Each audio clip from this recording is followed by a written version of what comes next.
কি চান আপনি আমার কাছ থেকে? এমন কেন করছেন? আমি তো কিছু করিনি আপনার। দেখুন, আমার বাবা ভাইয়ের মান সম্মানের বিষয়, প্লিজ যেতে দিন। তার উপর কয়দিন বাদে আমার বিয়ে, আমি ফেরা না গেলে অনেক বাজে অবস্থায় পড়বে, প্লিজ। শিশির দুহাত বেঁধে খুব মনোযোগ হয়ে কথাগুলো শুনল। তাকে এমন শান্ত দেখে বিন্দু আবার বলতে লাগে, দেখুন, আজ আমার জায়গায় আপনার বোন থাকলে আপনার কেমন লাগতো বলেন? প্লিজ একটু বুঝতে ট্রাই করেন। বিন্দুর এই কথা শিশির বাঁকা হাসলো। সেই হাসির রেখা মুখে রেখেই বলতে লাগে, খুব ভালোবাসো বিন্দু তোমার ভাইকে? আচ্ছা, তোমার ভাই বাবা তারা কি তোমায় এতই ভালোবাসে? মেয়েরা প্রতিবারই আমার কাছে টিস্যুর নেই, যা ইউজ করার পর আমি ডাস্টবিনে ফেলে দিই। হাতের মাঝে একটু টিস্যু নিয়ে ডাস্টবিনের দিকে ফেলতে ফেলতে বলে ওঠে শিশির।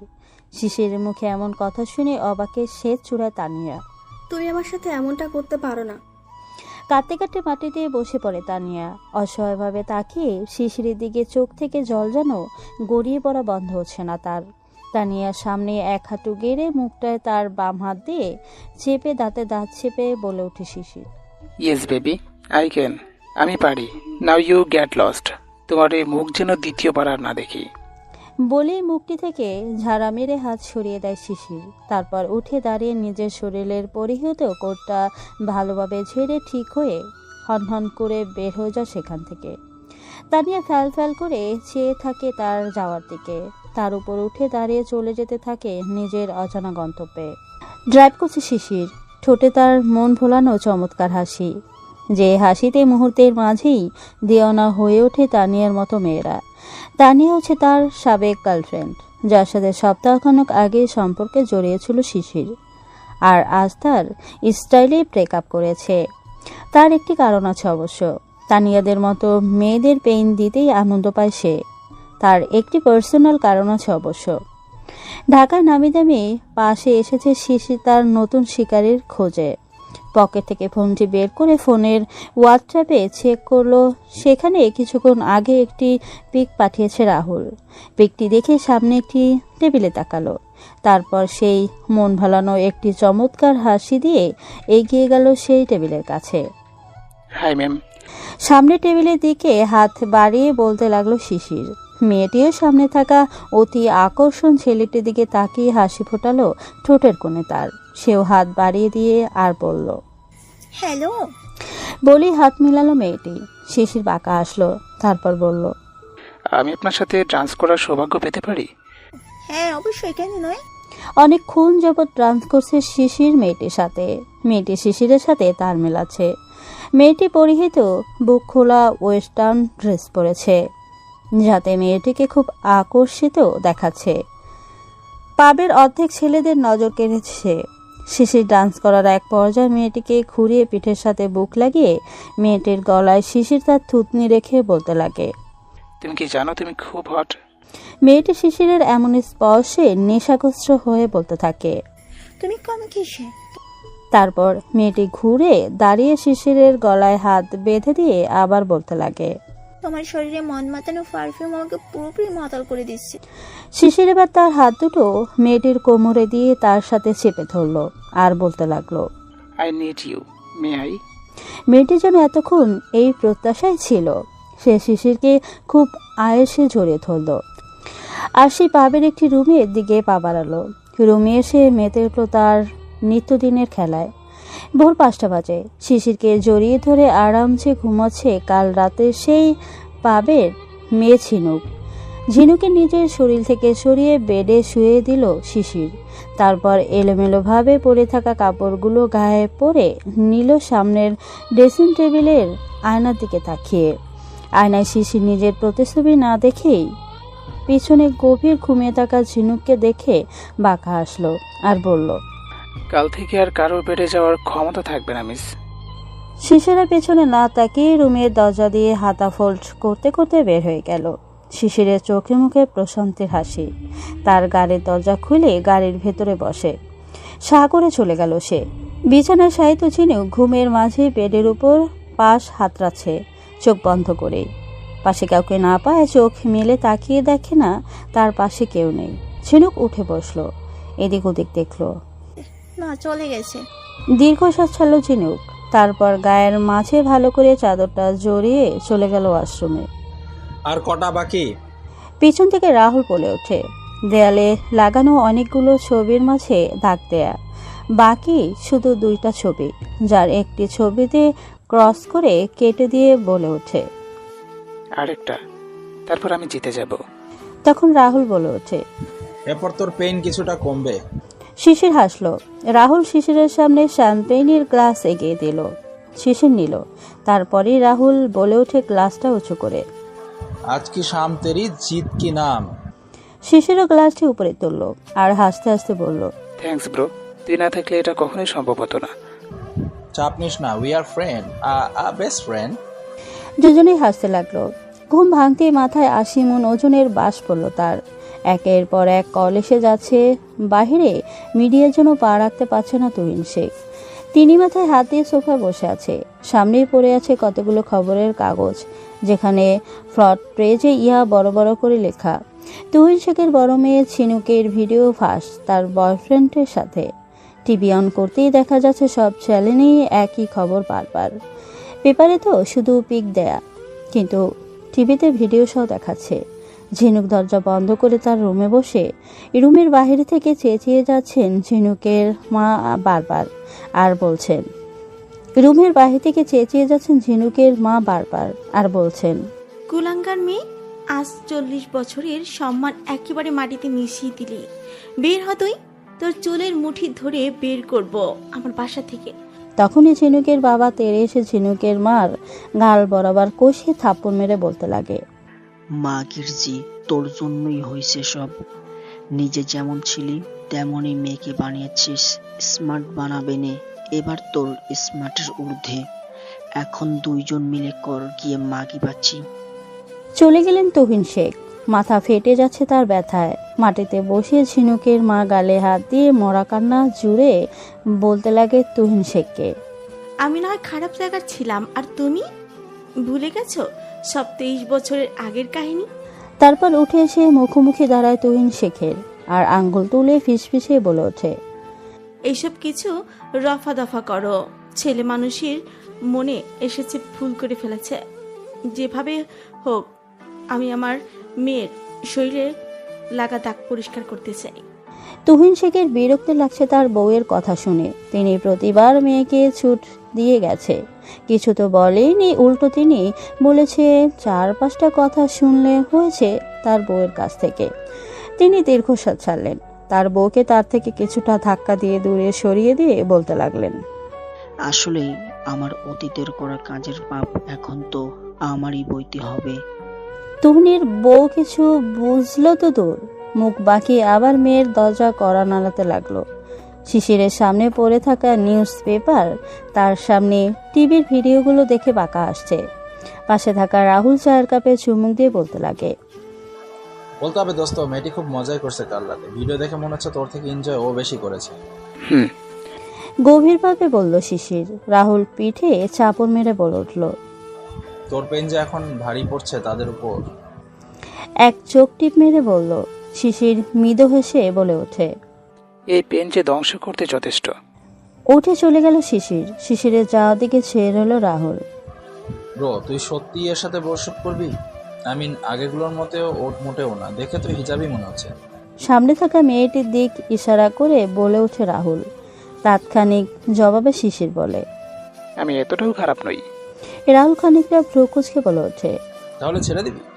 শিশিরের ঠোঁটে রহস্যময় হাসি। সেই হাসি ধরেই বলে ওঠে, আমি এতটা ভালোও নই। রাহুল প্রশ্নের নজরে তাকিয়ে রইল। শিশির তা দেখে হেসে দিল আর বলল, একটু ধৈর্য ধর, একটু পর সব জানতে পারবি। কিছুক্ষণ আগেই হুঁশ ফিরেছে বিন্দুর। চোখ পিটপিট করে খুলে আবার বন্ধ করে নেয় সে। আবার চোখ খোলার চেষ্টা করে সে। চোখ খুলতেই সবকিছু অন্ধকার দেখতে পায় সে। মুহূর্তেই বিন্দুর মুখখানায় ভয় স্পষ্ট হয়ে ওঠে। তার কাছে মনে হতে থাকে তার দম বন্ধ হয়ে আসছে। অন্ধকারে মাথায় হিজাব টেনে খুলে ফেলে সে। সারা শরীর ঘেমে একাকার হয়ে উঠেছে তার। সাথে সাথে তার শ্বাস প্রশ্বাস দ্রুত বেগে বাড়তে থাকে। সে বিছানায় হাতড়াতে নামে, তারপর দেয়ালে গিয়ে ঠেকে, আর তখনই পাশে থাকা টেবিলের উপর ফুলদানি পড়ে যায়। বিন্দুর দম আটকে যাচ্ছে, তার সাথে মস্তিষ্ক কাজ করা বন্ধ করে দিচ্ছে। সে দেয়ালে হাত দিয়ে দরজা খুঁজতে চেষ্টা করে যাচ্ছে, কিন্তু পাচ্ছে না। দুটি পা যেন অসহায় হয়ে আসছে তার। সে ল্যাংড়াতে দরজা খুঁজতে লাগলো। দরজা পেয়ে তা টানতে লাগলো, কিন্তু বাহির দিক থেকে লাগানো বিধায় পারছে না খুলতে। তার উপর শরীর আর মস্তিষ্কের কথা শুনছেই না, ধীরে ধীরে নিস্তেজ হয়ে যাচ্ছে। তারপরও দরজা ধাক্কা দিয়ে যাচ্ছে, আর মৃদু সুরে বলে যাচ্ছে বিন্দু, প্লিজ দরজা খোলো, আমার অন্ধকারে ভয় করে, আমি মারা যাচ্ছি, প্লিজ দরজা খোলো। বিন্দুর এই মৃদু আর্তনা যেন সারা ঘরেই তার মতো আটকে পড়ে যাচ্ছে। ধীরে ধীরে মাঠে লুটে পড়ল বিন্দু। তখনই দরজা খুলে গেল, বাহিরের এক ঝলক আলো উকি দিতে লাগলো। বিন্দু তখনও হালকা চোখ খোলা। সে দেখলো একটি ছায়া মূর্তিতে, যে ভিতরে প্রবেশ করে তার পাশে এসে বসে কিছু বলছে, যার ওয়াজ বিন্দুর কান পর্যন্ত পৌঁছাচ্ছে না। ধীরে ধীরে চোখগুলো আবার বন্ধ হয়ে যায় তার। কি হয়েছে তোমার? চোখ খোলো, কি হয়েছে তোমার? এই কিছু বলো। হন্তদন্ত হয়ে পড়ে থাকা বিন্দুর মাথাটা কোলে নিয়ে তার গালে হালকা চাপড় দিতে দিতে বলতে লাগে শিশির। বিন্দুর কোনো সারা শব্দ না পেয়ে কোলে তুলে নেয় সে। তখন পাশের রুমে বসে কম্পিউটারে কিছু কাজ করছিল শিশির। পাশের রুমে কিছু ভাঙার শব্দে দৌড়ে আসে সে, আর দরজা খুলে দেখে মেয়েটি মাটিতে পড়ে আছে, তার উপর ঘেমে একাকার। শিশির বিন্দুকে তার রুমে নিয়ে গেল, এসির পাওয়ারও বাড়িয়ে দিল। এতক্ষণ পর্যন্ত মেয়েটিকে ভালো করে লক্ষ্য করেনি সে, যেহেতু তখন সে হিজাব আর নেকাব পরা অবস্থায় ছিল। কিন্তু আলোতে মেয়েটির চেহারা দেখতেই থকথক করে উঠে তার দিলের মাঝে। সে স্থির চাউনিতে তাকিয়ে থাকে বিন্দুর দিকে, যেন আজ কত বছরের তৃষ্ণা মেটাচ্ছে সে। ধীরে ধীরে হৃদয় স্পন্দন তীব্র হতে লাগলো তার। সাথে সাথে শিশিরের চোখ থেকে 2 ফোঁটা জল গড়িয়ে পড়ে। মেয়েটি সেই মায়াবানী মুখখানি দেখে পুরনো স্মৃতি মনে পড়ে যায় শিশির। পরক্ষণে চোখ মুখ শক্ত করে 2 হাত মুঠ করে বলতে লাগে সে, কাউকে ছাড়বো না আমি, সব কটাকে তার কর্মের ফল পেতেই হবে, আর আমি দেব সব গুনে গুনে। বের হয়ে যায় শিশির। কখন থেকে কলিং বেল বেজেই যাচ্ছে শিশিরের বাসার, খোলার নাম নেই। এখন রীতিমতো হাত পা ছুঁড়ে দরজা ধাক্কাতে লাগছে কেউ। এই বাসায় শিশির আর তার সার্ভেন্ট জোজো থাকে। জোজো বাজারে গেছে, শিশির কাজ করছে। শিশির এত জোরে জোরে আওয়াজ পাওয়া নেমে আসে সিঁড়ি বেয়ে, আর ভাবতে থাকে, এই সময়ে কে এলো? আর রাহুলের কাছে চাবি আছে, সে এমন করবে না। হাতের ঘড়ির দিকে তাকিয়ে বলল। শিশির আর কিছু না ভেবে দরজার কাছে গেল, নয়তো আবার ভেঙেই ফেলবে। দরজা খুলে কিছুটা চমকে বলে ওঠে শিশির। তুমি? বাইরে ব্যক্তিটি ধাক্কা দিয়ে ভেতরে ঢুকে বলতে লাগে, এতক্ষণ লাগে তোমার দরজা খুলতে? জানো সে কখন থেকে? কথার মাঝে এক স্নান বিরক্তি নিয়ে শিশির বলে ওঠে, কেন এসেছো? আর আমার ঠিকানা কই পেলে? ভয় পেয়ে না, আমি তোমার কার্ড রেখে দিয়েছিলাম সেদিন রাতে। মেয়েটি শিশিরের কাছে ঘেঁষতে লাগলো ধীরে ধীরে। শিশির ভ্রুকুচকে তাকে মেয়েটি শিশিরকে জড়িয়ে তার কিছু খুলে থাকা বোতামের উপর দিয়ে শিশিরের লোমহীন বুকে চুমু খেতে বলতে লাগে, মনে আছে তোমার সেই রাজের কথা? আমি যে তুলতে পারিনি তোমার করা কঠোর স্পর্শকে। সেদিন মনে হয়েছিল যেন তোমার মনের রাগ সব আমার উপর দিয়ে শেষ করতে চাইছো। আমি যে তোমার স্পর্শে প্রেমে পড়ে গেছি, আর ওই যে স্পর্শ খুব করে পেতে ইচ্ছা করছে, তাই তো ছুটে এসেছি। শিশির ঝুনুকের কথাতে যতটা না অবাক হচ্ছে, তার থেকে দ্বিগুণ বিরক্ত হচ্ছে, যা তার চোখ মুখে স্পষ্ট। সে ঝিনুককে নিজে থেকে ছাড়িয়ে ঝটকা মেরে সরিয়ে দেয়। ঝিনুক পড়তে গিয়েও নিজেকে সামলে নেয়। ঝিনুকের রাগ লেগে যায়। শিশিরের দিক তাকিয়ে চিল্লে বলে ওঠে, তোমার সাহস কি করে তুমি জিনক শেখকে ধাক্কা দাও? তুমি কি জানো আমি কে? শিশির ভাবলেশহীন ভাবে নিজের শার্ট ঠিক করতে করতে বলে ওঠে, হ্যাঁ জানি তুমি কে। আমি কেন, পুরো শহর এখন জানে তুমি কে। তুমি হচ্ছে সে যার একটি খুব অশ্লীল হট ভিডিও বের হয়েছে, যেখানে বোঝাই যাচ্ছে জিনুক শেখ তার সবকিছু একটি অপরিচিত ছেলের কাছে, যেখানে এও বোঝা যাচ্ছে যে জিনুক ছেলেটির সাথে স্বেচ্ছায় সেই খেলাতে তাল মিলিয়ে যাচ্ছে। আর কিছু শুনতে চাও? চুপসে যাওয়ার মতো মেয়ে ঝিনুক না, সে এবার জোর গলায় বলতে লাগে, সব তুমি করেছো? কেস করবো আমি তোমার নামে। শিশির এবার সোফার উপর পায়ের উপর পা তুলে খুব আরাম করে বসে বলতে লাগে। হ্যাঁ, কেন নয়, করতে পারো, কিন্তু যখন তোমার কাছে প্রুফ চাইবে তখন কি করবে আমাকে একটু বলবে দয়া করে। এবার কথা নেই মুখে ঝিনুকের। সে চুপ করে গেল আর ভাবতে লাগলো। সেই ভিডিওতে যাই আছে সবটা প্রমাণ হয়ে যাবে আমি স্বেচ্ছায় তার সাথে জড়িয়েছি, আর শিশিরকে সেখানে দেখাই যাচ্ছে না, আর দেখা গেলে হবে আর কি, এখান দুজনের মতো আছে বোঝাই যাচ্ছে। সে এবার মিয়ে গেল, শিশিরের কাছে গিয়ে বলতে লাগে। প্লিজ আমাকে ফিরিয়ে দিও না, বিশ্বাস করো আমি এত ছেলেদের সাথে ডেটে গেছি, কেউ তোমার মতো সুখ দিতে পারেনি, প্লিজ আমাকে আপন করে নাও। এবার ঝিনুক জোর করে শিশিরের ঠোঁট আয়ত্ত করতে চায়, তখনই শিশির উঠে যায় আর ঝিনুককে টানতে টানতে বের করে দেয় ধাক্কা দিয়ে। তারপর চিবিয়ে চিবিয়ে বলে ওঠে, আমি কোনো মেয়ের সাথে দ্বিতীয়বার শুই না, তাও আবার তোমার মতো ছেঁচড়াদের সাথে। আর হ্যাঁ, আমার বাড়ির ত্রিসীমানায় তোমাকে দেখলে উল্টো কেস করে দেব। পরে যতটুকু তোমার বাপের সম্মান আছে তাও যাবে। So go to hell. ঝিনুকের মুখের উপর দরজা লাগিয়ে দেয় শিশির। ঝিনুক যেন তা হজম করতে পারল না। সে বাহিরে দাঁড়িয়ে শিশিরকে গালাগাল করতে লাগলো। না পেরে পায়ে হিল ছুঁড়ে মারল দরজায়। সে পর্যায়ে সে জুতো জোড়া তুলে বের হয়ে যায় শিশিরের বাড়ি থেকে। খাটের উপর বসে কেঁদে যাচ্ছে বিন্ধু, আর ভেবে যাচ্ছে কি থেকে কি হয়ে গেল তার জীবনে। 72 ঘন্টা আগেও সবকিছু ঠিকঠাক ছিল, এই 72 ঘন্টায় তার জীবন পুরোটাই পাল্টে দিয়েছে শিশির নামক ব্যক্তি, যে কিনা বর্তমানে তার স্বামী। কিছুক্ষণ আগেই তাদের বিয়ের কার্য শেষ হয়েছে। বিন্দু না চাইতেও এ বিয়ে করতে রাজি হয়েছে, নয়তো তার বাপ ভাই এখন জেলে থাকতো। কি হয়েছিল কিছুক্ষণ আগে চলেন জেনে আসি। আমিও জানি না কি হয়েছিল, আপনাদের সাথে জানবো আর কি। ঘুমন্ত বিন্দুর মুখে এক জগ পানি ঢেলে দেয় শিশির। চোখে মুখে এভাবে পানি পড়াতে ধরপড়ে উঠে বসে বিন্দু। হঠাৎ এমন হয় হতভম্ব হয়ে গেল বিন্দু। কিছু বুঝে ওঠার আগেই হাতে টান পড়ে তার। হাতের দিক তাকিয়ে বুঝতে পারে এই কাজটি সামনে থাকা লোকটির। বিন্দু শিশিরের এভাবে হাত টান দেওয়া যেন রাগ লাগছে। সে সাথে সাথে হাতটা ঝাড়া মেরে সরিয়ে চিল্লিয়ে বলে ওঠে, আপনার সাহস তো কম না, বলা নেই কওয়া নেই, একজন পুরুষ হয়ে অপরিচিত মেয়ের হাত ধরে টানাটানি করছেন। ভদ্রতা জানেন না নাকি? শিশির কিঞ্চিত ভ্রু কুঁচকিয়ে বলতে লাগে, ভদ্রতা জানি, আর এও জানি আমি কোনো পরনারীর হাত ধরি নাই, আমার হবু বউয়ের হাত ধরেছি। বলে আবার হাত ধরে বিছানা থেকে ট্রেনে নামালো। বিন্দু অবাক শিশিরের কথায়। সে বলল, কি যাতা বকে চলেছেন? আমি আপনার হবু বউ হব কোন দুঃখে? আর আমার বিয়ে অলরেডি ঠিক হয়ে গেছে। শিশির সেদিকে ভ্রুক্ষেপ না করে হাত ট্রেনে যেতে যেতে বলতে লাগে। চলো। বিন্দুর এবার আর চেষ্টা করেও হাত ছাড়াতে পারছে না। বিন্দু হাত ছুটাতে ছুটাতে বলতে লাগলো, কোথায় নিয়ে যাচ্ছেন? আর আপনি কে? কেনই বা আমাকে নিয়ে এসেছেন? প্লিজ যেতে দিন। কোথায় আমি? শিশিরের এবার যেন খুব রাগ লাগছে। সে এবার বিন্দুকে তার বরাবর দাঁড় করিয়ে বলতে লাগে, বিয়ে করতে। বিষম খেলো বিন্দু। কিছু বোঝে ওঠার আগেই আবার যেতে লাগলো শিশির। তখনই বিন্দু তার সকল শক্তি প্রয়োগ করে ধাক্কা মারে শিশিরকে। শিশির কিছুটা আনব্যালেন্স হয়ে পড়ে যেতে নেয়, কিন্তু পড়ে না। তখনই বিন্দু বলে ওঠে,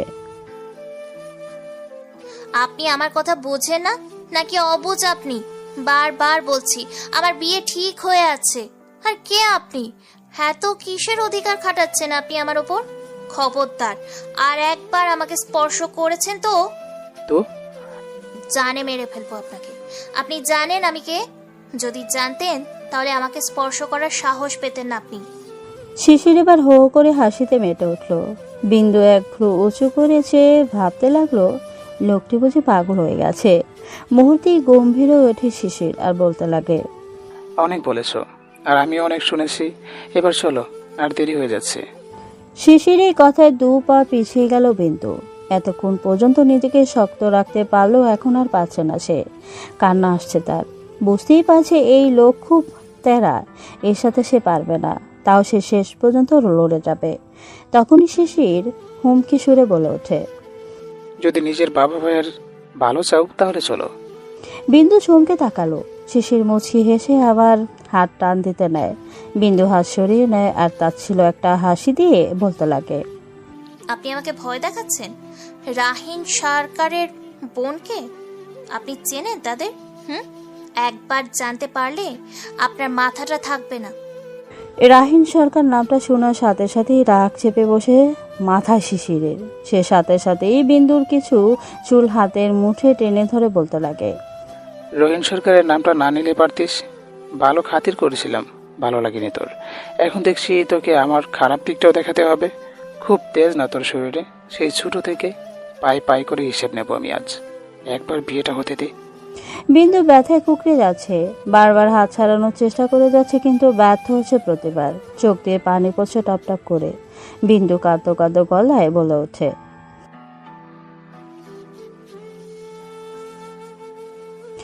শিশির আরো জোরে টান দিল। ব্যথায় আরো জোরে চিৎকার করে উঠল সে। শিশির এবার চুলের টেনেই নিচে নামতে নিল, কিন্তু বিন্দু হার মানতে রাজি নয়। এবার রাগ বেড়ে গেল শিশিরের। বিন্দুকে ধাক্কা মেরে ফেলে দিল, সাথে সাথেই ফ্লোরে পড়ে গেল বিন্দু। তখনই শিশির বলতে লাগে, তোরা ভালো কথা কাজ কোনোটিরই দাম দিতে জানিস না, বা শিখে শুনি। কি ভাবছিস তোরা? উপরে হাদিস কোরআন দেখাবি আর নিজ দিয়ে পাপ কাজ করে বেড়াবি, কেউ কিছু বলবে না? শিশির কোনো কথার অর্থ বিন্দু বুঝলো না। না বোঝারই কথা। বিন্দু বলে ওঠে, কি যাতা বলছেন? শিশির সাথে সাথেই দুহাত তালি বাজালো। সঙ্গে সঙ্গে টিভির স্ক্রিনে বিন্দুর বাপ ভাইয়ের ছবি ভেসে উঠল। ছবিটি দেখে সাথে সাথেই হাসি ফুটে উঠল বিন্দুর ঠোঁটে, কিন্তু হাসিটা ছিল ক্ষণিকের, যা পর মুহূর্তেই আরেকটি ছবি দেখে মিশে গেল। ছবিটিতে দেখা যাচ্ছে তার ভাই কাউকে জবাই করছে, আর তার বাবা সেই লোকের পা দুটো চেপে ধরেছে। ধপ করে বসে বলে ফ্লোরে বিন্দু আর কাঁদতে লাগে, আর ভাবতে লাগে তার বাবা আর ভাই আল্লাহওয়ালা মানুষ, তারা এটা কিভাবে করছে। ছবিটি দেখে ভয়ে কেঁপে উঠছে বারবার বিন্দু। কি নির্মম ভাবেই না হত্যা করছে লোকটিকে। তখনই শিশির বলে ওঠে, বিয়ে করবে নাকি জেলের ভাত খাওয়াবো তোমার রাহিন ভাইকে? ছল ছল চোখে তাকালো শিশিরের দিকে বিন্দু আর বলল, আপনি মিথ্যে বলছেন না? শিশির মাথা নাড়ালো। সে বলল, এমন অনেক প্রুফ আছে তোমার পরিবারের এগেনস্টে। এখন তোমার হাতে সব। আমি নিচে যাচ্ছি, 10 মিনিটের নিচে না আসলে সব কিছু আমি পুলিশের কাছে পাঠিয়ে দেব। কথা শেষে বের হয়ে গেল। শিশির ঠোঁটে তার বাঁকা হাসি। শিশির যেতেই হাউ মাউ করে কেঁদে ওঠে বিন্দু। তার বাবা ভাই এমন হবে ভাবতেই পারেনি সে। কতই না গর্ব ছিল তাদের নিয়ে, সব ভেঙে চুরমার। আর যাই হোক, ভালোবাসে তাদের। জেলে দেখতে পারবে না সে। নিজের মনকে বুঝিয়ে নিয়ে নিচে নেমে আসে বিন্দু। নিচে কাজে এসে বসে আছেন। বিন্দু যেতেই রীতিনীতি মেনে বিয়ে হয়ে যায় বিন্দুর। কাজীকে রাহুল নিয়ে চলে যায়, আর শিশির বিন্দুর হাত চেপে ধরে টেনে নিয়ে যায় তার ঘরে, আর ধাক্কা দিয়ে ফেলে দেয় বিছানায়, আর বলতে লাগে, কি এইটুকুতেই তেজ ফুরিয়ে গেল? এখনো সাপ নাচনি বাকি আছে। এভাবে তাকিও না শোনা, বুকে লাগে খুব। যাও, রাতের জন্য তৈরি হয়ে নাও, আজ তো আমাদের 500 টাকা। শিশিরের দিকে ঘৃণা নিয়ে তাকিয়ে থাকে বিন্দু। শিশির মুচকি এসে চলে যায়। সেই তখন থেকে বিছানায় বসে কেঁদে যাচ্ছে বিন্দু। প্রায় সন্ধ্যা হয়ে যাচ্ছে। বিন্দুর এদিকে ছটপটানি বাজছে। তখনই আজান দিল সন্ধ্যার। বিন্দু হাত মুখ ধুয়ে উঁচু করে নামাজ পড়ে নিল, তারপর দোয়া করতে বসলো। অনেক দুর্বল থাকায় জায়নামাজেই শুয়ে থাকে বিন্দু। রাত প্রায় 12টা। শরীরে কারো ঠান্ডা হাতের স্পর্শ পেয়ে শিহরিত হতে থাকে বিন্দু। এই স্পর্শ গভীর হতেই জেগে যায় বিন্দু। চোখ মেলে শিশিরকে দেখে উঠে যেতে নেয় বিন্দু। দুর্ভাগ্য, বিন্দুর পারে না, কারণ তার হাত পা চারদিক দিয়ে বাঁধা খাটের সাথে। বিন্দু মিনতির সাথে বলতে লাগে, প্লিজ আমাকে ছেড়ে দিন, আমার কোনো ক্ষতি করবেন না। শিশিরের যেন সেদিকে খেয়াল নেই। নেশাগ্রস্তের মতো সে বিন্দুর পায়ে তার ঠান্ডা হাত দিয়ে ছুঁয়ে দিয়ে যাচ্ছে বারবার। ধীরে ধীরে তার হাত উপরে উঠতে লাগলো, আর স্পর্শগুলো গাঢ় হতে লাগলো। তখনই পায়ের কিছুটা উপরে একটা শুকনো ক্ষত দেখে থেমে যায় শিশির। বোঝাই যাচ্ছে ক্ষতটা অনেক পুরানো। কিছু স্মৃতি চোখের সামনে ভেসে উঠল শিশিরের। সাথে সাথে চোখ ঝাপসা হয়ে যেতে লাগলো তার। এদিকে হঠাৎ শিশির থেমে যাওয়া আল্লাহর কাছে শুকরিয়া করে যাচ্ছে বারবার। তারপরও ভয় করছে, কারণ সে বুঝতে পারছে না এই লোকের মতে। তখনই শিশির নিজেকে সামলিয়ে বলে ওঠে, এটা কিসের শ্যুট? সামনের ব্যক্তির এত ঠান্ডা কণ্ঠ শুনে অবাক বিন্দু কাঁদো কাঁদো কণ্ঠে বলে ওঠে। কিছু আপন মানুষের দেওয়া শেষ চিহ্ন। আবার কেঁদে ওঠে বন্ধু, কিন্তু এবারের কান্নাটা ভিন্ন। বিন্দুর কথাটা শিশিরের মনে লাগে। সে সাথে সাথেই উঠে বিন্দুর দু হাত পায়ের বাঁধন খুলে সরে যায়। বিন্দু সেখানে শুয়ে চিৎকার করে কাঁদতে লাগে। কিন্তু এই কান্না যেন শিশিরের করে যাওয়া টর্চারের না, হারিয়ে ফেলা কোনো অতীতের। দুজন দুদিকেই কাছে, দুজনের দুঃখ যেন এক। মনে পড়ে যাচ্ছে সেই ছোট্টবেলার কথাগুলো, হাসি খুশি ভরা জীবনের কাহিনীগুলো, অতীত। মুখপুরি মেয়ে, আর কত কষ্ট সহ্য করতে হবে আমাদের তোর জন্য বল? গ্রামের আনাচে কানাচে সবাই তোর কুকর্মের কথা সমালোচনা করেছে। কেন যে তোকে জন্ম দিলাম, জন্মের সময় কেন যে 2 টাকা দিয়ে ব্লেড এনে তোর গলায় বসায়নি, আসলে সব দোষ আমার। আজ আর তোকে বাঁচিয়ে রাখবো না। জোরে জোরে চিল্লিয়ে কথাগুলো বলে মারিয়ার মা মারিয়াকে তাদের রান্নার জ্বলন্ত চুলা থেকে খড়ি বের করে লাগিয়ে দেয় মারিয়ার হাতে। জোরে জোরে আর্তনাদ করে ওঠে মারিয়া। তখনই পাশের বাড়ির কিছু মহিলা দৌড়ে আসে মারিয়াদের বাড়িতে। কিন্তু কিছু মহিলা মারিয়ার হাতে পানি দিচ্ছে, আর কিছু মহিলা মারিয়ার মাকে আটকে রেখেছে। নিজেকে ছাড়াবার চেষ্টা করতে করতে মারিয়ার মা বলে ওঠে, ছাড়ে না পা, আজ এই মুখপুরিরে আমি মায়েরা ফেলবো, নয়তো আমি মরমো। এদিকে 17 বছরের মারিয়া থরথর করে কাঁপছে তার মার এই অবস্থা দেখে। আর তার ঝলসে যাওয়া হাত আর এক হাত ধরে মাটিতে বসে কান্না করে যাচ্ছে সে। বাড়ির মাথায় কিছুই ঢুকছে না। সেই তো সকালে ধোয়া ওঠানো গরম ভাত ফু দিতে দিতে খাইয়ে আদরের সহিত স্কুলে পাঠালো। স্কুল থেকে আসতে না আসতে এসব শুরু হয়ে গেছে। আজ তার মার এমন ভয়ানক রূপ দেখে যেন শখে চলে গেছে সে। তার পাশেই তার 7-8 বছরের ছোট ভাই জড়িয়ে ধরে কেঁদে যাচ্ছে। বলেই পাশে চাপকল থেকে চেপে এক জগ ঠান্ডা পানি এনে মারিয়ার মার মাথায় ঢাললো আর একটু খাওয়ালো। তারপর যে যার বাসা চলে গেল। রয়ে গেল মারিয়ার মা আর মারিয়া ও তার ভাই শিশির। ফাল ফাল চোখে একবার মায়ের দিকেও একবার বোনের দিকে তাকাচ্ছে ছোট্ট শিশির। সেদিনটি কোনো রকম পার হয়ে যায়। মারিয়া নিজের ভাইকে নিয়ে ঘরে এসে হাত মুখ ধুয়ে খাইয়ে ঘুম পড়িয়ে দেয়। তখনই মারিয়ার মা ঘরে আসে। মারিয়াকে ধরে হাউ মাউ করে কেঁদে দেয়। পুরো হাতটায় চুমু এঁকে দেয় তিনি, আর বলতে লাগে, মারে মাফ করে দিস আমায়, আমি কেমনে পারলাম আমার বাচ্চা মেয়েটারে মারতে। বলেই কাঁদতে লাগেন। তখন শিশির ঘুমায়নি। চোখ খুলে মার বোন এভাবে দেখে খুশি হয় অনেক এবং জড়িয়ে ধরে তাদের। তখন শিশিরের বাবা আসে আর বলতে লাগে বলে তিনিও যোগ দিলেন। 4 জন মিলে গ্রুপ হাঁক করতে লাগলেন। একটি হাসি খুশি পরিবার তাদের, যেখানে ভালোবাসার শেষ নেই। তখন মারে স্কুলে যাওয়ার পর কিছু আল্লাহওয়ালা মানুষ আসেন। এসেই নানা কথা শুনিয়ে যায় মারিয়ার মাকে, যা দূর থেকে শুনতে পায় শিশির। তখন লোকগুলো বলে গেছে মারিয়া অনেক খারাপ হয়ে গেছে। মারিয়া ছেলেদের সাথে মেলামেশা করে বাকি মেয়েদের খারাপ করে দিয়েছে। তিনি ভালো করে জানেন এরা দেখায় ভালো, ভেতরে তারা হচ্ছে একটি নিকৃষ্ট পিশাচ। তার ছেলেও 2 বার খুন করে জেল খেটেছে, আর সেই ছেলের জন্যই বিয়ের প্রস্তাব পাঠায় তারা। মানা করার পর থেকেই মারিয়াকে খারাপ বলে যায় প্রতিনিয়ত। এদিকে অনেক বিরোধিতা করে মারিয়ার বাবা, কিন্তু খারাপ মানুষের সাথে কেউ কি পেরে উঠছে কখনো? তার উপর তারা এই গ্রামের সব থেকে ধনী, যার জন্য মুখ খুলতে ভয় পায় সবাই। আমাদের সমাজে এমন অনেক নিকৃষ্ট প্রাণী আছে যারা মুখোশ পরে থাকে আল্লাহওয়ালা হয়ে, আর সেই মুখোশের পেছনেই নানান রকম হট্টগোল করে প্রতিনিয়ত। পরের দিন রীতিমতো স্কুলের জন্য হাসি খুশি পা বাড়ায় মারিয়া। কিন্তু সেই হাসিটা যে তার শেষ হাসি ছিল জানা ছিল না মারিয়ার মার। স্কুল ছুটি হয়েছে সেই 5টায়, এখন বাজতেতে রাত 7টা। মারিয়া এখনো ঘরে ফেরেনি। মারিয়ার মা চিন্তিত হয়ে বাড়ির উঠোনে পাচারি করছে। মারিয়ার বাবা গিয়েছে মারিয়ার বন্ধু বান্ধবীদের বাসায় খুঁজতে। শিশির পাশে বসে তার মায়ের পাচারি দেখে যাচ্ছে। ছোট্ট শিশির কি করবে বুঝতে পারছে না, ভাবছে আজ বড় হলে ওকে ঠিক খুঁজে বের করতাম।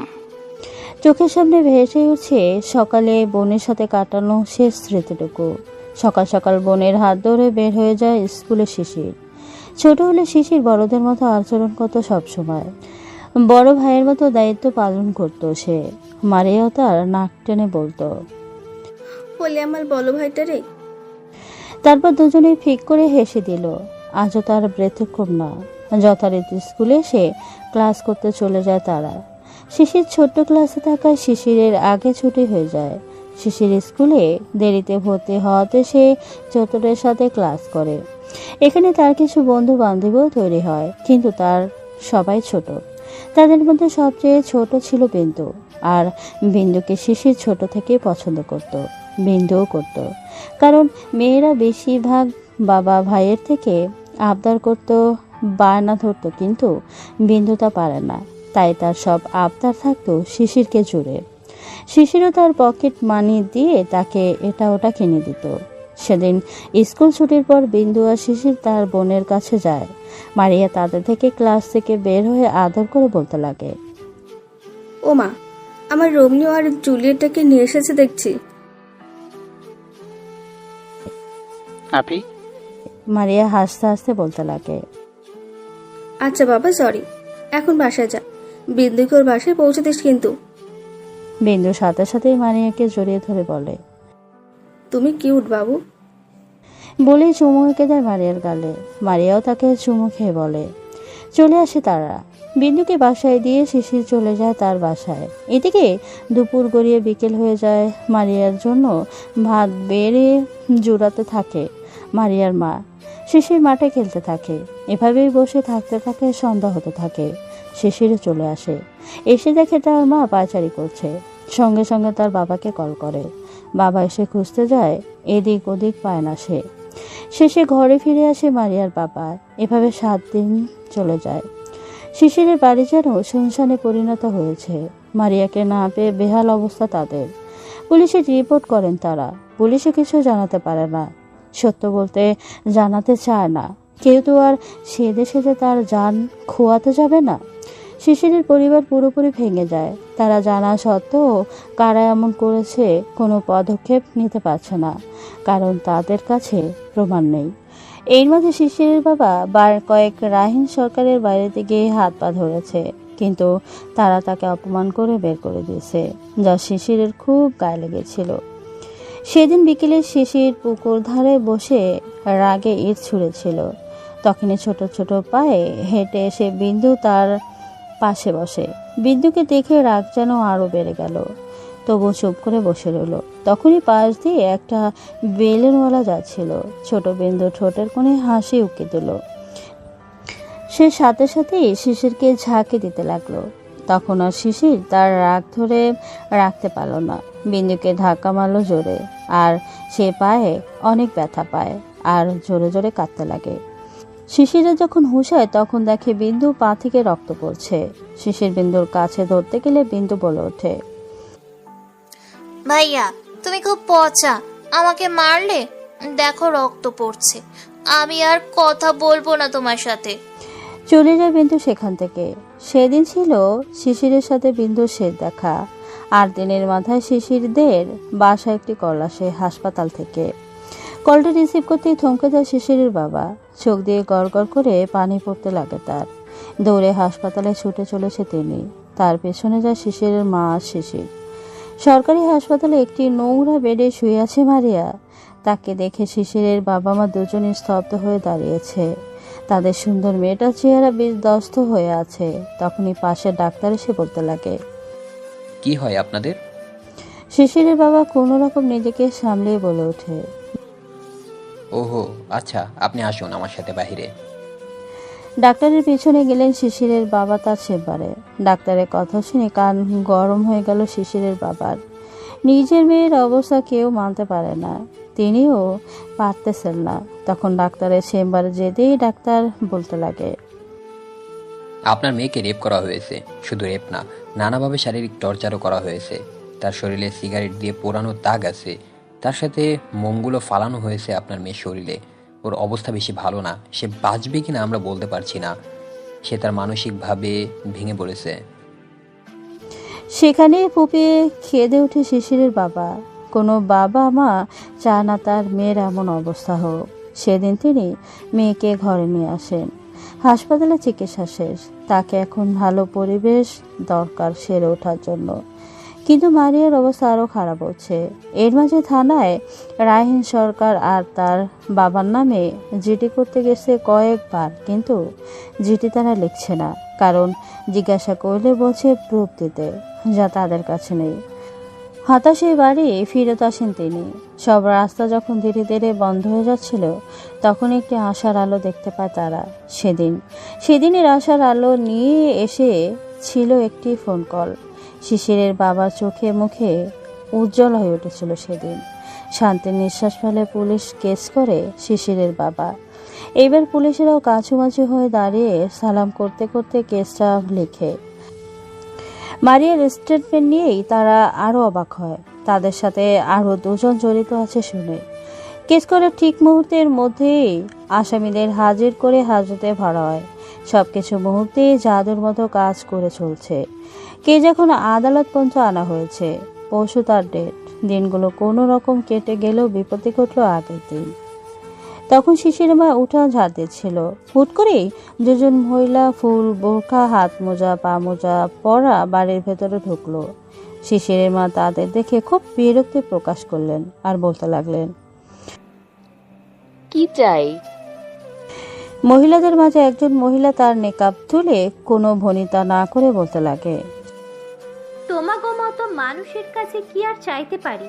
তো তোমার এই ধর্ষিতা মাইয়ার লাগে আমার পোলার বিয়ের প্রস্তাব আনছিস? কেউ তো আর বিয়াই করবো না। শিশিরের মায়ের মাথায় যেন রাগ চেপে বসে।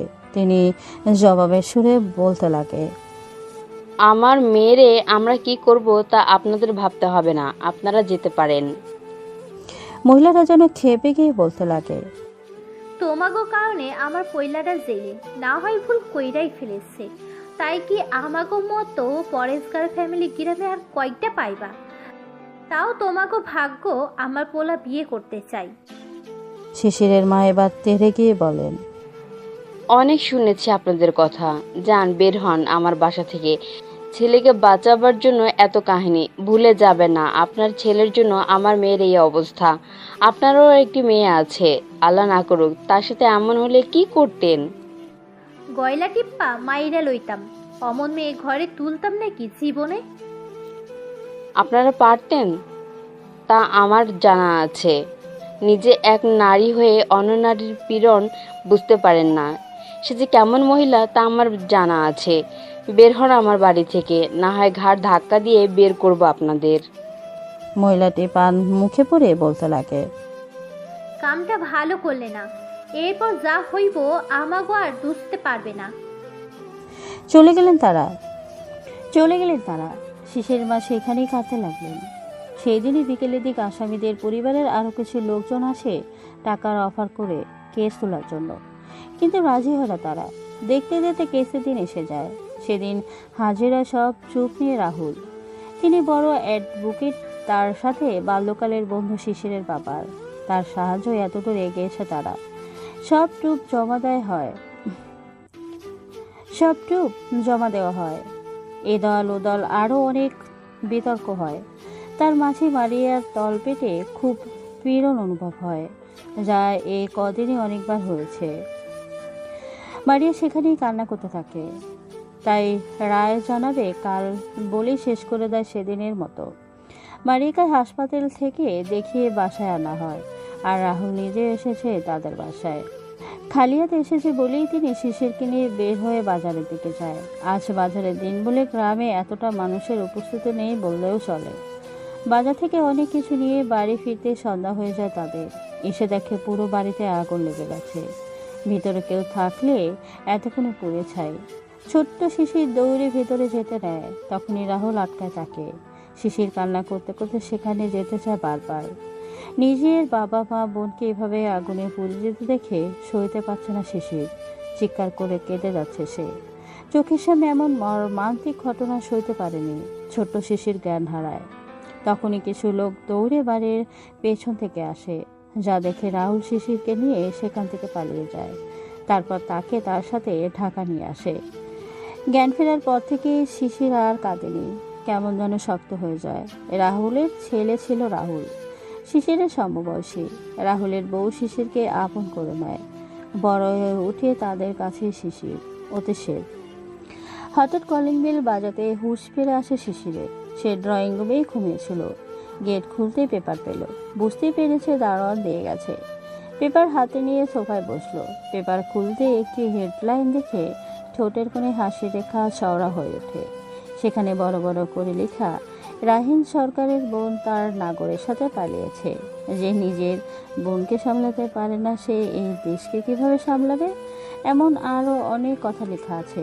আসলেই রাজনৈতিক জায়গাটা এমনই, যেখানে নেতাদের হাসি কাশি দিলে ছাড়ে না। আর তোর বোন পালিয়েছে। আর শিশির খুব খুশি। সব মিলিয়ে কত হেনস্থাটাই না করেছে বিন্দুর ভাইকে। শিশির পেপার রেখে নিজের রুম থেকে পা বাড়ায়। বিন্দু এখনো ঘুমাচ্ছে।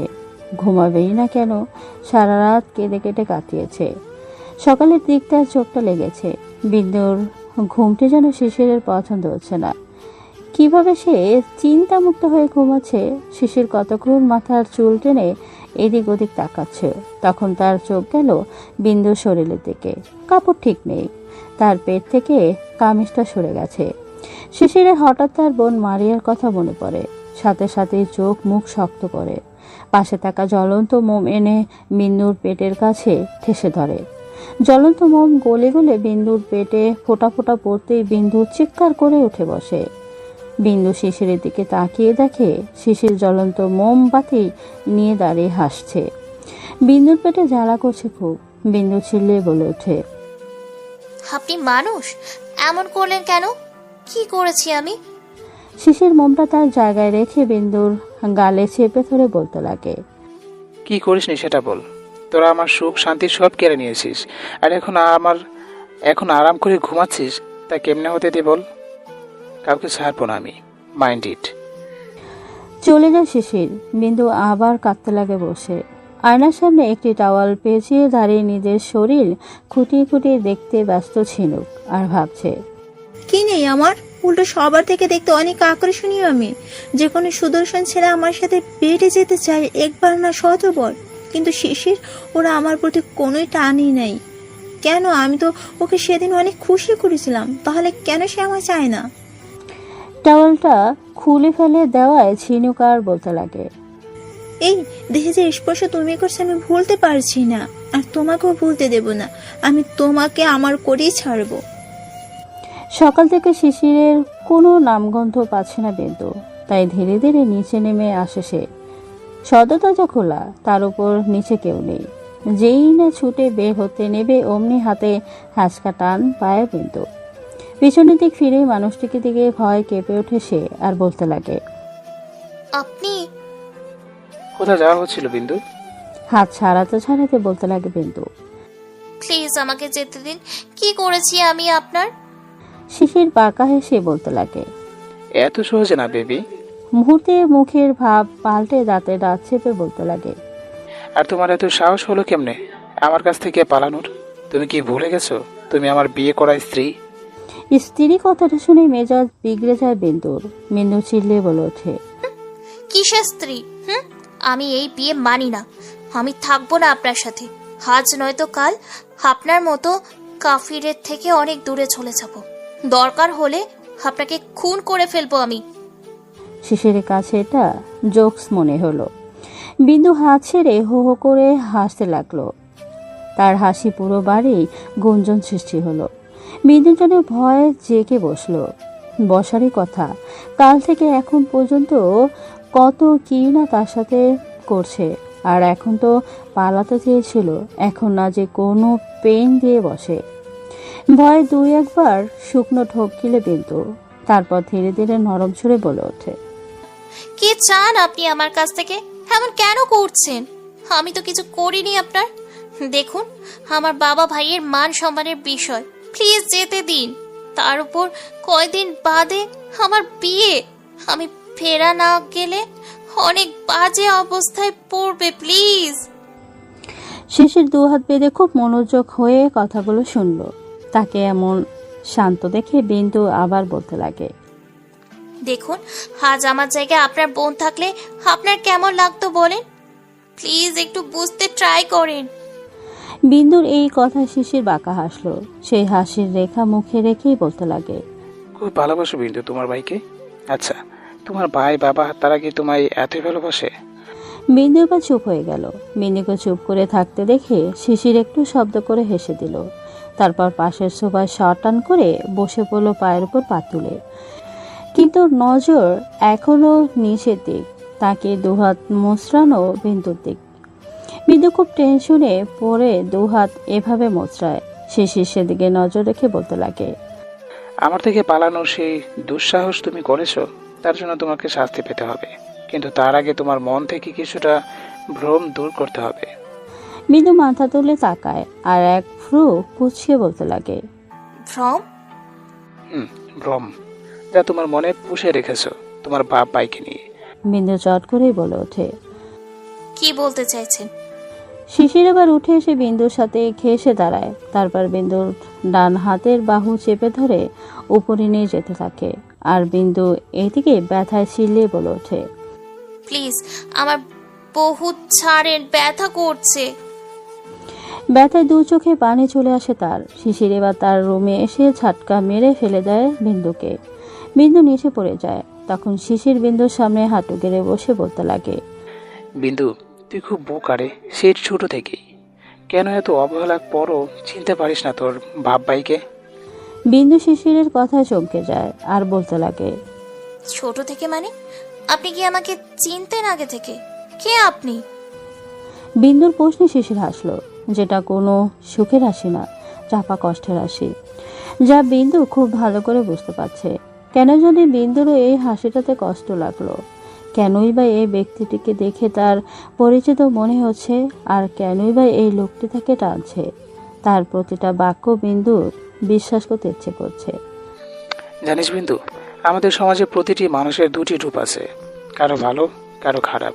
কেউ কেউ তার ভালো দিকটা প্রকাশ করে, কিন্তু সেই ভালো মানুষের আড়ালে খারাপ দিকগুলো লুকায়িত রাখে। আর কেউ খারাপ দিক বহিঃপ্রকাশ করে, কিন্তু ভিতরে থেকে একজন ভালো মানুষটা লুকিয়ে রাখে। তোর বাপ ভাই সেই প্রথমটার মতো। বেচারা বিন্দুর শিশিরের কথা কিছু বুঝতে পারল না। সে প্রশ্ন চোখে চেয়েই রইল। শিশুর আবার হাসলো আর বলল, বিন্দু, তুই সত্যি বড্ড বোকা। বাপ ভাইয়ের কথা রাখতে তোর নিজের লাইফটাই শেষ করে দিতি রে। বিন্দু এবার বলে উঠল, কি বলতে চাইছেন? আর এত পেঁচাচ্ছেন কেন? সোজাসুজি বলেন যা বলার। শিশির আবার বিন্দুর কাছে এগিয়ে গেল। মাটি থেকে বিন্দুকে তুলে আরামসে বিছানায় বসালো। তার পাশে সেও বসলো। বিন্দু সবকিছু বিস্ময়ের চোখে দেখছে। বিন্দুর দুগালে শিশির দুহাত রেখে বলতে লাগে, আমি শুধু জুলিয়েটকে বাঁচাতে চাইছি। বিন্দু চমকে শিশিরের দিকে তাকায়। জুলিয়েট নামটা শুনে বিন্দুর মনে থোক করে ওঠে। এই যে তার মারিয়া আপু ডাকছিল, তাহলে কি উনি? সে কাঁপা কাঁপা কণ্ঠে বলে ওঠে, কে আপনি? শিশির এবার বুঝতে পারে বিন্দু কিছু একটা বুঝতে পেরেছে। সে বিন্দুকে ছেড়ে কটকট করে বের হয়ে যায় রুম থেকে। তখনই বিন্দু যেতে নেয় পিছু, কিন্তু পারে না। শিশির রুমের দরজা লাগিয়ে দিয়েছে বাহিরে। বিন্দু এবার কেঁদে দেয়। সে চিৎকার করে বলতে লাগে, শিশির ভাইয়া, প্লিজ দরজা খোলেন, প্লিজ, আমার কথা আপনার সাথে, প্লিজ। শিশির চলে গেছে। বিন্দু দরজার পাশে বসে কান্না করছে আর ভাবছে, তুমি তোমার ফ্যামিলিরা সব তো পড়ে গিয়েছিলে, তাহলে? অনেক প্রশ্ন জেগে বসেছে তার মনে, কিন্তু উত্তর যার কাছে সে চলে গেছে। কি করবে বিন্দু কিছু বুঝতে পারছে না। বসে বসে জল ফেলছে শুধু। এদিকে শিশিরাজ আবার পাবে এসেছে, ড্রিঙ্ক করছে। পাশে রাহুল বসে, হাতে তার ফোন, যা বারবার চেক করছে। বোঝাই যাচ্ছে কারো ফোনে ওয়েট করছে সে। তখনই ফোনের রিংটোন বেজে উঠলো। সাথে সাথেই রিসিভ হলো। ওপাশ থেকে কিছু শুনে মুখে একটা চওড়া হাসি দিয়ে বলতে লাগে, গুড জব, তোমার সম্মাননা তুমি পেয়ে যাবে। রাহুলের কথা শিশির রাহুলের দিকে তাকায়। রাহুল বলে ওঠে, ডান। শিশিরের মুখে রহস্যময় হাসি। রাহুল তখনই বলে ওঠে, আমাদের এবার যাওয়া উচিত। শিশির মাথা নেড়ে সায় দেয়। গভীর ঘুমে আচ্ছন্ন বিন্দু, কিন্তু চোখের কোণে এখন ফোঁটা ফোঁটা জল জমে আছে। চোখ মুখ ফুলে লাল হয়ে আছে। দেখেই বোঝা যাচ্ছে কাঁদতে কাঁদতে ঘুমিয়ে গেছিল সে। শিশির সেই কখন থেকে ঘুমন্ত বিন্দুকে দেখে যাচ্ছে আর ভেবে যাচ্ছে, তোমাকে অনেক কষ্ট দিয়ে ফেলেছি বিন্দু, আর না, এবার তোমাকে আপন করে নেব। তুমি হয়তো ভাববে আমি কেন এভাবে তোমাকে বিয়ে করেছি, বাবারই কথা। ঘুমন্ত বিন্দুর মুখের উপর এক হাত দিয়ে আদর করতে লাগলো শিশির আর বলতে লাগলো, তোকে সেই ছোট থেকে ভালোবাসি রে বিন্দু, খুব। তোকে সব সময় খুশি রাখতে চাইতাম, কিন্তু তার আগে সব এলোমেলো হয়ে গেল। আমি চাইনি এক নগর থেকে অন্য নগরে তুই যা। তোর ভাই যে তোর বিয়ে এমন একজনের সাথে বিয়ে ঠিক করেছে যে তোকে বিয়ে করে নিয়ে বেঁচে দিত। তুই বল, আমি তা জেনে শুনে কিভাবে ওদের কাছে ফেলে রাখতাম? আমি তো চাই আমার ছোট বিন্দুকে সুখে থাক। শিশিরের চোখের কোণে জল এসে জমা হয়। চোখের কোণে জল মুছিয়ে বিন্দু থেকে উঠে যেতে নেয়, কিন্তু পারে না। ঘুমের ঘরে বিন্দু শিশিরের হাত ধরে তার মাথার নিচে গুজে নেয়। শিশির হেসে দেয় আর তার বিন্দুর কপালে গভীর চুম্বন এঁকে দেয় এবং তার পাশ ঘেঁষে বিন্দুর বুকে মাথা রেখে শুয়ে পড়ে। আর যেন খুব শান্তি লাগছে বিন্দুর বুকে মাথা রেখে। শিশির ক্লান্ত থাকায় ঘুমিয়ে যায় তাড়াতাড়ি। তখনই চোখ খুলে বিন্দু। শিশিরের স্পর্শ তখন ঘুম ভেঙে গিয়েছিল তার, কিন্তু তা বুঝতে দেয়নি বিন্দু। বুঝলে হয়তো এসব কথা তার অজানাই থাকতো। ছোট থেকেই বাপ ভাইকে ভালোবাসলেও তাদের কাছে অবহেলা ছাড়া কিছুই পায়নি সে। কিন্তু এই একটি ব্যক্তি সেই ছোট থেকেই তাকে আগলে রেখেছে, তার ছোট ছোট আবদার পূরণ করে গেছে। এইসব ভাবতে বিন্দুর মনে পড়ে যায় সেই ছোটবেলার কথা।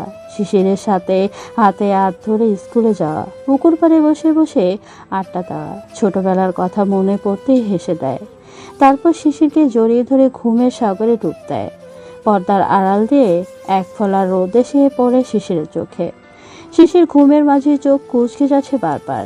বিন্দু মাত্রই গোসল সেরে রুমে আসে। শিশিরের চোখের উপর রোদ পড়াতে চোখ কুঁচকে থাকতে দেখে তার সামনে যায়। এ রোদ আড়াল করে তার সামনে দাঁড়ায়। শিশির তখন চোখ মুখের ভাব ঠিক করে ফেলে, কিন্তু তা দেখে মাথায় দুষ্ট বুদ্ধি কাজ করে। সে সরে যায় শিশিরের সামনে থেকে, আবার কুঁচকে নেয় মুখ চোখ, আবার সামনে গিয়ে দাঁড়ায়। এমন করে বিন্দু মুচকি হাসতে লাগে। আজ অনেক দিন পর তার শিশির ভাইয়ের সাথে দুষ্টুমি করার সুযোগ পেয়েছে, তা হাতছাড়া করতে চায় না সে। এক পর্যায়ে শিশির নড়ে চড়ে ওঠে, তা দেখে বিন্দু দৌড় দিতে নেয়। তখনই খপ করে ধরে ফেলে শিশির তার হাত টান দিয়ে বেড়ে ফেলে দেয়। হঠাৎ এমন চোখ বড় বড় করে তাকিয়ে আছে সে শিশিরের দিকে। শিশির বিন্দুকে বিছানার সাথে চেপে ধরে বলতে লাগে, আমার ঘুম হারাম করে এখন পালানো হচ্ছে না? বিন্দু শুকনো ঢকিলে বলতে লাগে, আমি কিছু করিনি। শিশির এবার তার বাম হাতের এক আঙ্গুল দিয়ে কপাল থেকে গলা পর্যন্ত স্লাইড করতে লাগলো। এমন করাতে বিন্দুর শরীর শিহরণ দিয়ে উঠল। বিন্দু চোখ খিচে বন্ধ করে ফেলল। বিন্দুর ঠোঁট কেঁপে যাচ্ছে বারবার। তা দেখে শিশির কন্ট্রোললেস হতে লাগলো। সাথে সাথে বিন্দুর নরম অষ্টদয়গুলো শিশিরের অষ্টদয় আবদ্ধ করে নিল। হঠাৎ এমন হতে চোখ মেলে থাকায় বিন্দু। শিশিরও তাকিয়েছে বিন্দুর চোখের দিকে। ধীরে ধীরে দুজোড়ায় আয়ত্ত চোখ বন্ধ করে নেয়। শিশিরের সাথে তাল মিলিয়ে বিন্দু চুমু খেতে থাকে। হঠাৎ করে শিশিরের কিছু মনে পড়ে যায়, ঝটকা মেরে সরিয়ে দেয়। তারপর উঠে চলে যায় ওয়াশরুমের দিকে। এদিকে শিশিরের এমন করায় ফাল করে তাকিয়ে রয় শিশিরের যাওয়ার দিকে। তারপর দীর্ঘশ্বাস ফেলে নিচে চলে যায়। শিশির ওয়াশরুম থেকে মাথা মুছতে মুছতে বের হয়। রুমে বিন্দুকে না পেয়ে চারপাশ দেখতে লাগে। নাই সে। না পেয়ে ডাকতে লাগে জোরে জোরে। না, কোনো সাড়া নেই বিন্দুর। দৌড়ে নিচে চলে আসে শিশির। এসে দেখে বিন্দু রান্নাঘরের টেবিলের দিকে ঝুঁকে কি জানি করছে। শিশির সেদিকে যেতে নিবে তখনই ডাক পড়ে রাহুলের। শিশির আর রান্নাঘরে না গিয়ে চলে যায় রাহুলের দিকে। দেখ দোস্ত, আজকে হেডলাইন, তুহিন শেখ নিজ গৃহে আত্মহত্যা। বলেই হাসতে লাগলো। শিশিরের ঠোঁটেও পাখা হাসি। আজ 2 নম্বর শত্রুকেও কাফন পরাতে পেরেছে সে। এখন শুধু বাকি রাহিল। 1 বছর পর ফজরের আজানের মধুর ধ্বনি চারপাশটায়। আজানের শব্দে ঘুম ভেঙে যায় মাটিতে মাদুরে শায়িত বিন্দু। এই 1 বছর মাদুর হয়েছে তার শয্যাসঙ্গী। ঘরে নরম তুলতুলে বিছানা থাকতো, সে এখানেই ঘুমায়। ঘুমাবেই না কেন? শিশিরে তো এই 1 বছর এভাবেই থেকেছে। নামাজ পড়ার জন্য উঠে বসে বিন্দু। মাদুরটি ভাঁজ করে পাশের দেয়ালে রেখে দেয়, তারপর উঁচু করতে চলে যায়। আজ বিন্দু অনেক খুশি। আজ এই 1 বছরের মনোবাসনা অবসান করতে চলেছে। চট জলদি বাথরুম থেকে বের হয়ে টাওয়াল দিয়ে হাত মুখ মুছিয়ে ভালো করে ওড়নাটা গায়ে চেপে নিল।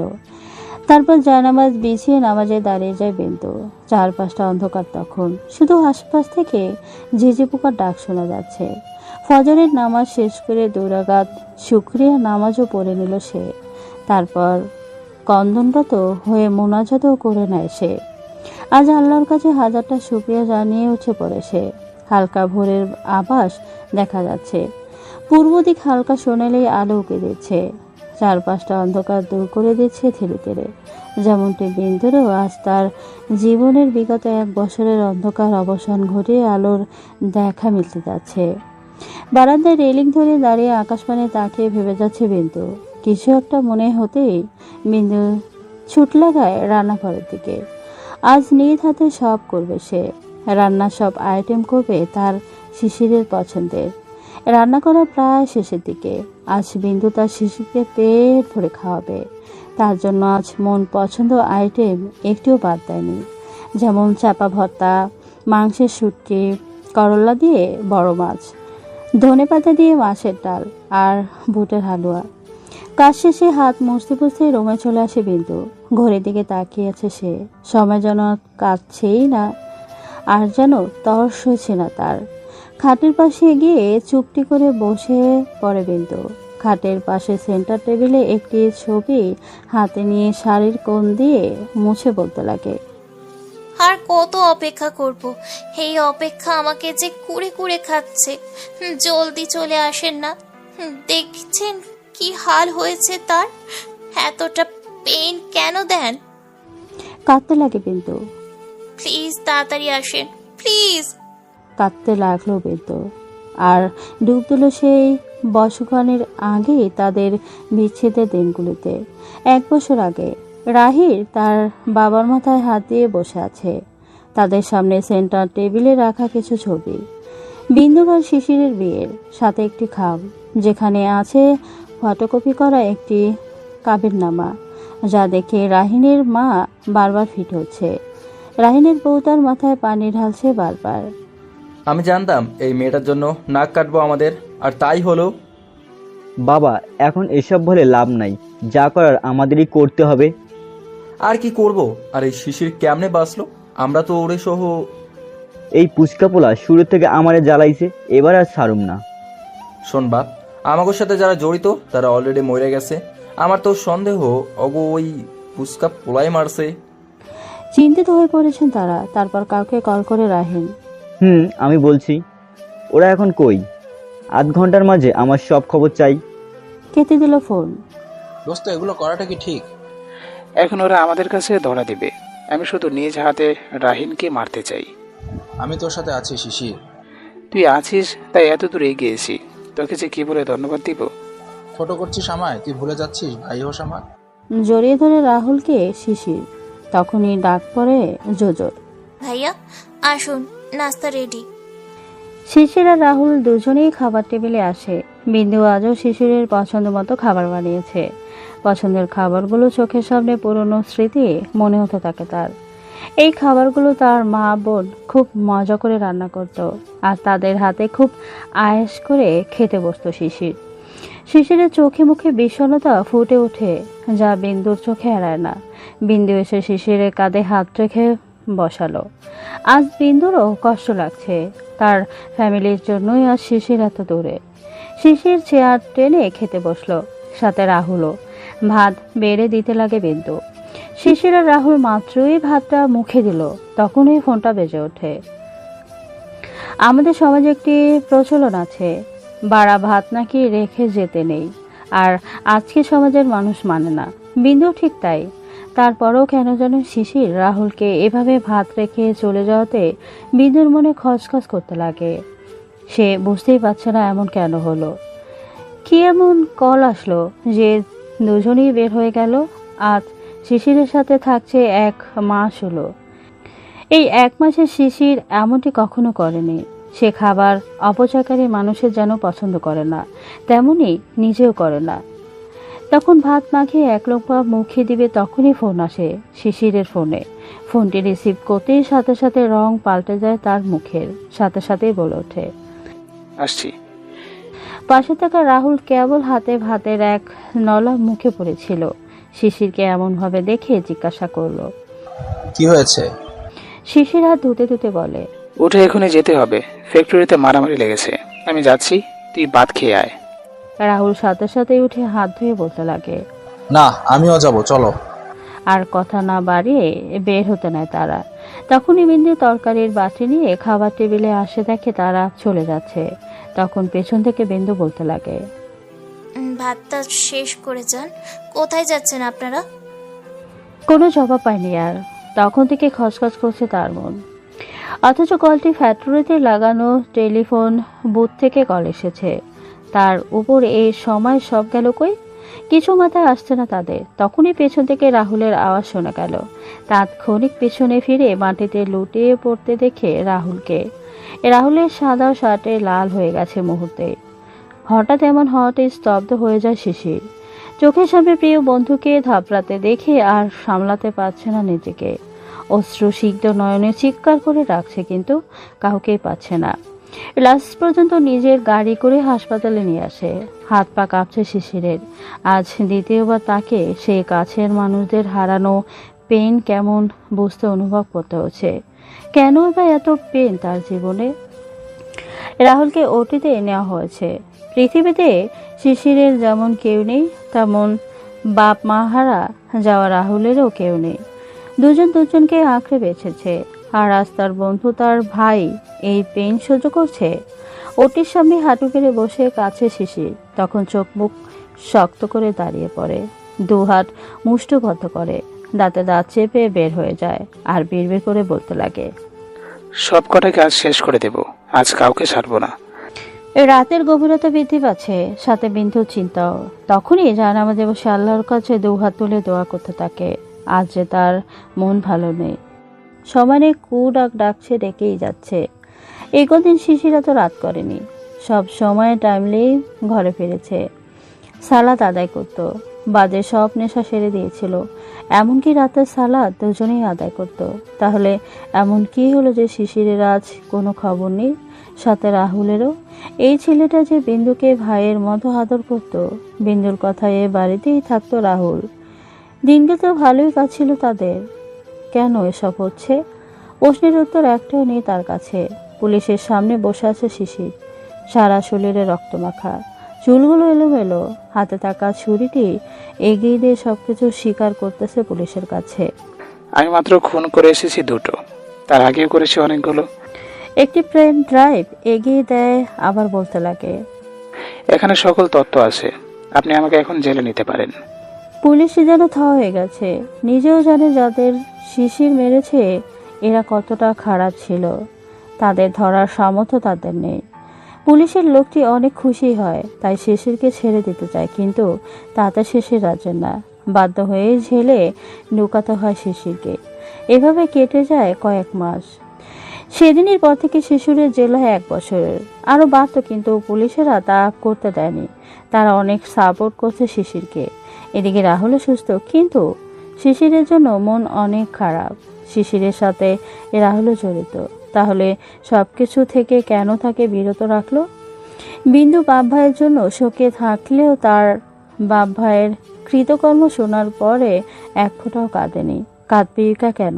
তাদের জন্য কত নিরীহ মানুষ প্রাণ হারিয়েছে, কত মেয়েরা তার সম্মান হারিয়েছে। তাই সে খুশি, আল্লাহ তাদের বিচার করেছে। বিন্দু এতেও খুশি তার শিশির নিজের ভুল বুঝতে পেরেছে। শিশির জেলে এভাবে ছিল, বিন্দু ঠিক তেমনভাবেই থাকার ট্রাই করেছে। যেমন শিশির ওখানে মাটিতে ঘুমাতো, বিন্দু তাই করেছে। শিশির সেখানে 2 মুঠ ঢাল ভাত, কাঁচা মরিচ, শক্ত রুটি এসব খেত। বিন্দুও তাই। দুজনে এক প্রকার বনবাসের মতো কাটিয়েছে। 1 বছরে শিশিরের জন্য ভালোবাসা বেড়েই চলেছে তার। শিশির স্পর্শগুলো মিস করেছে। বাসা কলিং বেল বাজতেই দৌড়ে নিচে নেমে আসে বিন্দু। রাহুলের সাথে শিশিরকে দেখে আর সইতে না পেরে দৌড়ে জাপটে ধরে তাকে। শিশিরও তাই, জড়িয়ে ধরে শক্ত করে, আর কাঁদতে লাগে দুজন। আজ যেন অপেক্ষার দিন শেষ হলো। জোজো আর রাহুলও কেঁদে দিল তাদের এভাবে কাঁদতে দেখে। ঘড়ির কাঁটা ক্রিং করে বেজে জানান দিচ্ছে 12টা বেজে গেছে, কিন্তু বারান্দায় ফ্লোরে বসে থাকা দাম্পত্য যেন সেই খেয়াল নেই। দূর আকাশের মিটিমিটি তারাগুলো দেখতে ব্যস্ত তারা, তার সাথে নানা গল্পে মেতে। শিশির দেয়াল ঘেঁষে বসে তার কোলে বিন্দু। বিন্দুর মাথায় হাত বুলিয়ে দিচ্ছে শিশির, আর বিন্দু নানান কথা শুনছে। এক পর্যায়ে বিন্দুকে পেছন থেকে জড়িয়ে ধরে শিশির, সাথে সাথেই কেঁপে ওঠে বিন্দু, আর শিশির বলতে লাগে, তোর সাথে অনেক অন্যায় করেছি বিন্দু, আমাকে মাফ করে দিস। 1 বছর তোকে অনেক মনে করেছি। কতবার এমনও হয়েছে ছুটে আসতে চেয়েছি তোর কাছে, কিন্তু পারিনি। শিশিরের কথার মাঝে বিন্দু তার ঘাড়ে ভেজা অনুভব করলো। বুঝতে বাকি নেই শিশির কাঁদছে। বিন্দুর চোখ টলমল করছে। শিশির বলতে লাগে, আমার লাইফে যতটা পেইন আমি সহ্য করেছি তা আমি বাচ্চাদের করতে দেব না। তাদের অনেক হ্যাপি রাখবো, একটা হ্যাপি ফ্যামিলি বানাবো। পাশে থাকবি তো আমার? বিন্দু মাথা নাড়ায়। শিশির হেসে দেয় আর উঠে দাঁড়ায়। তা দেখে বিন্দু তার দিকে তাকায়। বিন্দু কিছু বলতে নিবে তার আগেই শিশির বিন্দুকে কোলে তুলে নেয় আর ঘরের দিক পা বাড়ায়। সকল মান অভিমান পেইন ভুলে নতুন জীবনে শুরু করতে পা বাড়ায়। জীবন তো এমনই, হাসি কান্না মিলে। আমাদের জীবনটা একটা কাহিনীর মতো। আমাদের জীবনে সুখ আসে, তেমন দুঃখ আসে। তেমনি প্রতিটা মানুষের জীবনে ভুল ভ্রান্তিও হয়। তাই বলে এই নয় তাদের আমরা ভুলে যাব। আমাদের সবার দরকার নিজেদের ভুল শুধরাবার, তার সাথে যারা ভুল করে তাদের একটা সুযোগ দেওয়া। পৃথিবীতে আমাদের সবার মনের পেইন আছে, ছোট বড়। তাদের জয় করা উচিত, নাকি ভাগ্য ভেবে ছেড়ে দেয়া? তাহলে আপনার থেকে বোকা আর কেউ নেই।